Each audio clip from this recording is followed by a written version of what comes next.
One of the biggest drivers of chronic pain isn't a catastrophic injury, but it's actually not moving enough. When you're inactive for too long, your nervous system gets rewired in the wrong direction.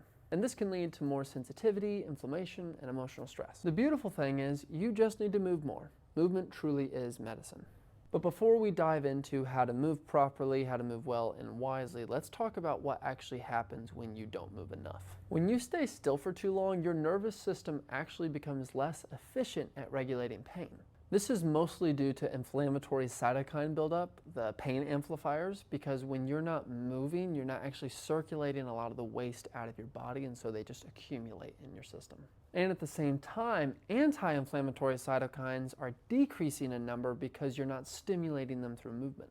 And over time, your body can actually become more sensitive to normal input, which is called hyperalgesia. So basically what's happening is the longer you're sedentary, the more your nervous system becomes trigger happy to that pain signal, even if there's nothing wrong structurally. Now, I'm not saying you have to hit the gym 24/7 or do a HIIT class every hour to avoid this, but there is a reality that motion is lotion. The reality is science says almost any movement helps, whether it's walking, swimming, yoga, Pilates, stretching, strength training, or even mobility flows. Just 20 to 30 minutes a day, 5 days a week can make a huge impact. Now, when it comes to talking about actually strength training or lifting or doing a specific exercise like running, the big question that usually comes up is, does form or posture matter? And the answer is absolutely. So a good rule of thumb we follow when we talk about posture or form is if you cannot breathe in a position, then you do not own that position. So if you're squatting with weights and you're at the bottom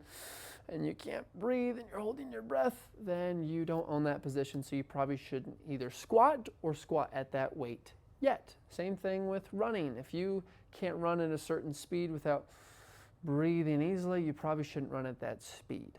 But here's where a lot of people get stuck. It's in thinking that there is such a thing as bad movement. The reality is there are no inherently bad movements. They are just movements your body simply isn't ready for. So if lifting your arm up causes pain or discomfort, the solution isn't never raise your arm again. The solution is to retrain your body's capacity to move in a way your nervous system can handle. When it comes to developing that capacity, it's helpful to remember that movement, like medicine, has a dosage.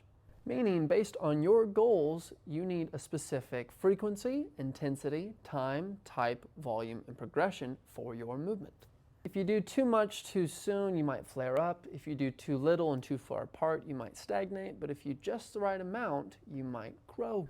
So if you want specific guidance on your goals, you can message us and we'll give you separate advice about that frequency, intensity, time, type, volume, and progression. But if you take anything away from this lesson, I want you to remember that inactivity can increase pain sensitivity. It's the consistency of movement, not the intensity, that leads to transformation. There are no bad movements, only underprepared tissues. And that smart programming is about dosage, not being afraid of movement. In the next lesson, we're going to talk about how stress, sleep, and diet can affect your pain tolerance.